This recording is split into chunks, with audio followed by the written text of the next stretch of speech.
अस्सलाम वालेकुम। आज हम डिस्कस कर रहे हैं फंक्शन लीनियर ग्राफ्स। तो फंक्शन क्या होता है? फंक्शन कोई भी इनपुट लेता है। फॉर एग्जांपल इस केस में ये इनपुट ले रहा है, कोई भी इनपुट वैल्यू लेता है और फिर इस वैल्यू को प्रोसेस करता है, जो इसमें ऑपरेशंस होते हैं। फॉर एग्जांपल इसमें ये +3 ऐड कर देगा अपने इनपुट में और ये आउटपुट हमें दे देगा, जिसको हम y से रिप्रेजेंट कर रहे हैं। तो ये जो पूरा है ये एक फंक्शन मशीन है। एक फंक्शन कोई भी इनपुट वैल्यू लेता है, उसको प्रोसेस करता है अपने ऑपरेशंस के मुताबिक और एक आउटपुट देता है। फंक्शन किसी भी एक वैल्यू की दूसरी वैल्यू पे डिपेंडेंस दिखाता है। जिस तरह अगर हम लिखें एरिया = πr², तो जो एरिया है वो सर्कल के रेडियस पे डिपेंड कर रहा है।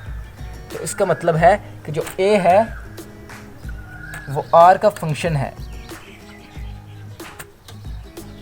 इसका मतलब यह है कि हम r की वैल्यू इनपुट करेंगे, वो πr² के फार्मूले में उसको प्रोसेस करेगा और हमें a की वैल्यू बताएगा, जो कि आउटपुट होगी। इस फंक्शन की एग्जांपल को देखें।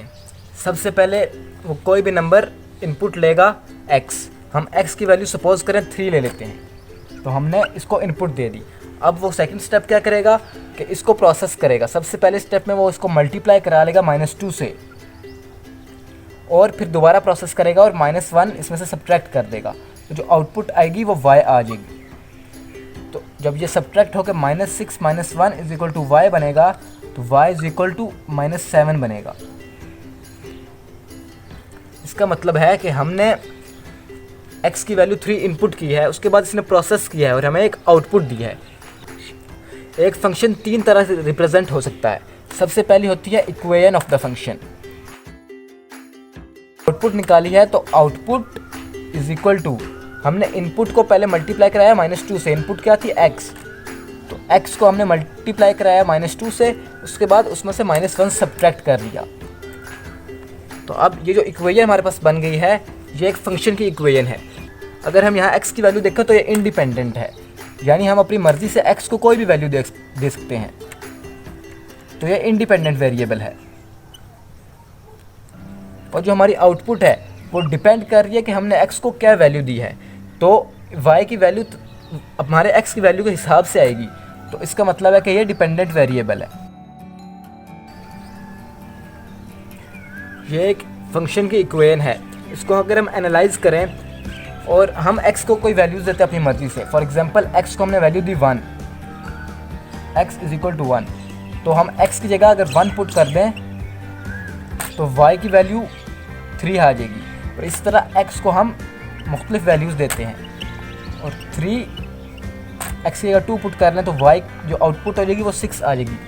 अब देखें कि x को हम जो मर्ज़ी वैल्यू दें उसके लिए y का एक अलग आंसर आएगा। ऐसा नहीं हो सकता कि हम x की वैल्यू 1 दें, y की 3 आए, और इस तरह अगर हम x की वैल्यू 3 दें और तो भी y की वैल्यू 3 आए।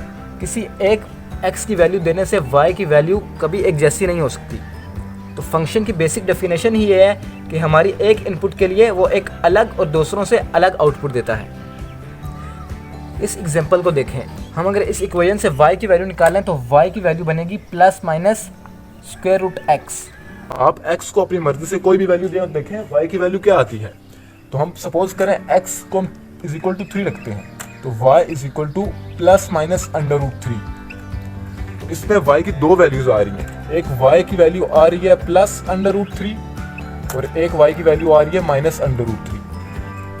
यानी हमने इनपुट तो एक ही दिया है मगर उसकी आउटपुट 2 आ रही हैं। तो कोई भी ऐसी इक्वेशन जिसकी एक इनपुट देने से मुख्तलिफ आउटपुट्स हैं, तो वो फंक्शन नहीं होता। फंक्शन के लिए शर्त है कि एक इनपुट देंगे तो इसकी एक मुख्तलिफ आउटपुट आएगी। किसी भी फंक्शन को हम 3 वे से रिप्रेजेंट कर सकते हैं। सबसे पहला वे है कि उसको इक्वेशन की फॉर्म में रिप्रेजेंट कर सकते हैं। दूसरा उसको रिप्रेजेंट करने का वे है टेबल की फॉर्म में, और तीसरा उसको रिप्रेजेंट करने का वे है ग्राफ्स की फॉर्म में। तो इसीलिए इस फंक्शन का रिलेशन ग्राफ के साथ है। अगर हम इक्वेशन लिखें किसी भी फंक्शन की जैसे y is equal to 2x plus 3, तो एक फंक्शन की इक्वेशन होगी। अब किसी भी फंक्शन का टेबल कैसे बनाते हैं, उसमें सबसे पहले आप एक x और एक y, दो रोज बना लें।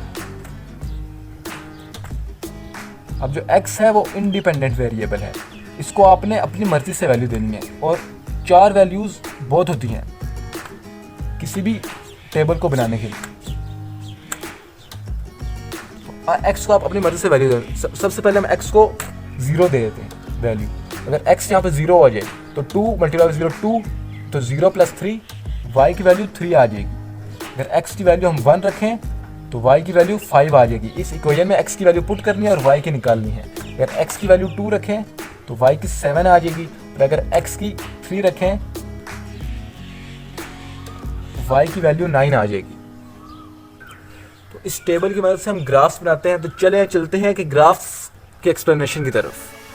तो लीनियर ग्राफ्स को शुरू करने से पहले हमें पता होना चाहिए कि ऑर्डर्ड पेयर क्या होता है। ऑर्डर पेयर यूज़ होता है किसी भी पॉइंट या किसी भी चीज़ की लोकेशन बताने के लिए। लोकेशन या पोजीशन बताने के लिए ऑर्डर पेयर का हम इस्तेमाल करते हैं। अब फॉर एग्जांपल एक क्लास में 3 रोज़ हैं और हर रो में 5 स्टूडेंट्स बैठे हैं, तो हमने इस स्टूडेंट की पोजीशन बतानी है। सपोज़ करें ये रो नंबर 1 है, ये रो नंबर 2 है और ये रो नंबर 3 है। तो हम इस बच्चे की पोजीशन बताने के लिए ऑर्डर पेयर का इस्तेमाल करेंगे। हम कहेंगे कि तो बच्चे का ऑर्डर पेयर है वो बनेगा 3,5। ये कैसे बना? जो 3 है वो रो नंबर है और 5 जो 1 2 3 4 5 जो सीट नंबर है। तो किसी भी चीज़ की पोजीशन बताने के लिए हम ऑर्डर पेयर का इस्तेमाल करते हैं। PXY एक ऑर्डर पेयर है जो किसी भी ग्राफ पे हमें उस पॉइंट की लोकेशन के बारे में बताता है। तो जो x और y होते हैं वो किसी पॉइंट के कोऑर्डिनेट्स होते हैं, और जो पॉइंट x होता है उसको हम एब्सिसा भी कहते हैं, और पॉइंट y को ऑर्डिनेट कहते हैं।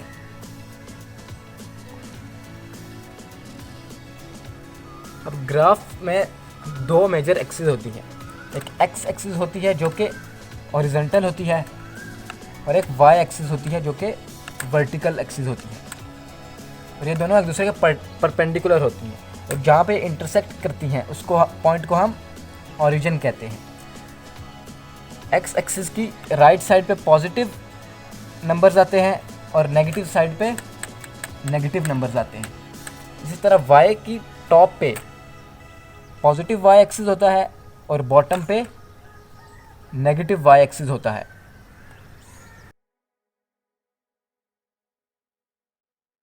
अब हमें कहा जाए कि ग्राफ पे पॉइंट Q प्लॉट करना है, जिसका हमें एब्सिसा भी दे दिया गया हो, x कोऑर्डिनेट, और y कोऑर्डिनेट भी हमें दे दिया गया हो। तो अब पॉइंट कैसे प्लॉट करेंगे वो देख लें। जो x के नीचे लिखा हुआ है ये हमने x एक्सिस बनाना है। x एक्सिस पे +3, x एक्सिस पे हम +3 की तरफ चले जाएंगे, और y एक्सिस पे हमने जाना है +4 की तरफ। ये पॉजिटिव y एक्सिस है और इधर +4 है, तो इसके ऊपर भी एक डॉट लगा लें। ये 2 पॉइंट्स लग गए, मगर हमें लोकेशन बताता है ऑर्डर पेयर एक पॉइंट की। तो एक पॉइंट कैसे बनाएंगे, ये हमें लोकेशन बता रहा है। 3 इसकी हॉरिजॉन्टल डिस्टेंस है और 4 इसका वर्टिकल डिस्टेंस है। तो जो पॉइंट Q 3,4 है ये हमें ओरिजिन से इसका डिस्टेंस बता रहा है। ये हमें बता रहा है कि पॉइंट 3,4 ग्राफ के इस पॉइंट पर लाई करता है। अब ग्राफ्स तो आपको समझ आ गया कि ग्राफ्स पे पॉइंट किस तरह ड्रॉ करते हैं। अब हमारा टॉपिक है लीनियर ग्राफ्स। तो लीनियर ग्राफ्स क्या होते हैं उसको समझने के लिए एक एग्जांपल कंसीडर करें। एक फंक्शन की इक्वेशन ले लें y is equal to 2x। ये एक फंक्शन रिप्रेजेंट किया हुआ है हमने इसकी इक्वेशन से। तो इसका ग्राफ बनाने के लिए इसका टेबल हमें बनाना पड़ेगा। तो इसके टेबल के लिए हमने क्या करना है, सबसे पहले x और y लिख लें। 3 पॉइंट्स किसी भी फंक्शन के ग्राफ के लिए बहुत होते हैं। x को अपनी मर्जी से कोई भी वैल्यू दे दें। सपोज करें मैं x को वैल्यू देता हूँ 0, तो y की वैल्यू क्या बनेगी 2 मल्टीप्लाई बाई 0 0। x की वैल्यू मैं इधर 2 ले लेता हूँ, तो y की वैल्यू 2 मल्टीप्लाई बाई 2 4 आ जाएगी। इस तरह x की वैल्यू मैं इधर 4 ले लेता हूँ, तो y की वैल्यू क्या आ जाएगी 2 इंटू 4 8। तो ये हमने टेबल ड्रॉ कर लिया है। अब इस टेबल की मदद से हमने ग्राफ प्लॉट करना है। अब इस टेबल से हमें 3 ऑर्डर पेयर मिल रहे हैं। सबसे पहला ऑर्डर पेयर ये है x0 और y0, दूसरा ऑर्डर पेयर x2 y4 और तीसरा ऑर्डर पेयर x4 y8। ये 3 ऑर्डर पेयर हमें मिल रहे हैं। हमने ग्राफ में इन तीनों ऑर्डर पेयर के पॉइंट्स को प्लॉट करना है। मैंने इधर इन वैल्यूज़ के लिए ग्राफ ड्रॉ कर लिया है, तो मैंने सिर्फ पॉजिटिव एक्स एक्सिस और पॉजिटिव वाई एक्सिस बनाया है, इसलिए कि क्योंकि मेरे पास कोई भी नेगेटिव वैल्यू नहीं है, तो नेगेटिव साइड बनाने का कोई फ़ायदा नहीं है। तो सबसे पहले पॉइंट की तरफ आ जाएं। पॉइंट है 0 0।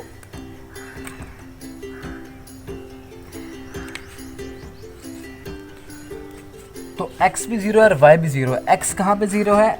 इस पॉइंट पे, और y भी जो है इसी पॉइंट पे 0 है। तो फर्स्ट पॉइंट हमारा ओरिजिन हो जाएगा। सेकंड पॉइंट में x2 है 1 2, ये x2 हो गया, और y कौन सा 4 1 2 3 4 2 4, तो एक पॉइंट इधर आ जाएगा। और नेक्स्ट जो है उसमें x4 है और y 8 है, तो ये इधर थर्ड पॉइंट आ जाएगा। अब इक्वेशन के ग्राफ बनाने के लिए हम तीनों पॉइंट्स को एक लाइन से जॉइन कर लेंगे। तो ये फर्स्ट पॉइंट था, ये सेकंड पॉइंट और ये थर्ड पॉइंट, तीनों से हमें एक स्ट्रेट लाइन जाती हुई नज़र आ रही है। तो अब इस इक्वेशन के जो ग्राफ है इसको लीनियर ग्राफ कहेंगे। लीनियर ग्राफ क्यों कहेंगे? जो लाइन हमारे पास है वो स्ट्रेट लाइन है। लीनियर से जाहिर हो रहा है कि लाइन के बारे में है। तो लीनियर ग्राफ वो होता है जिसको हम ड्रॉ करें तो एक स्ट्रेट लाइन आ जाए।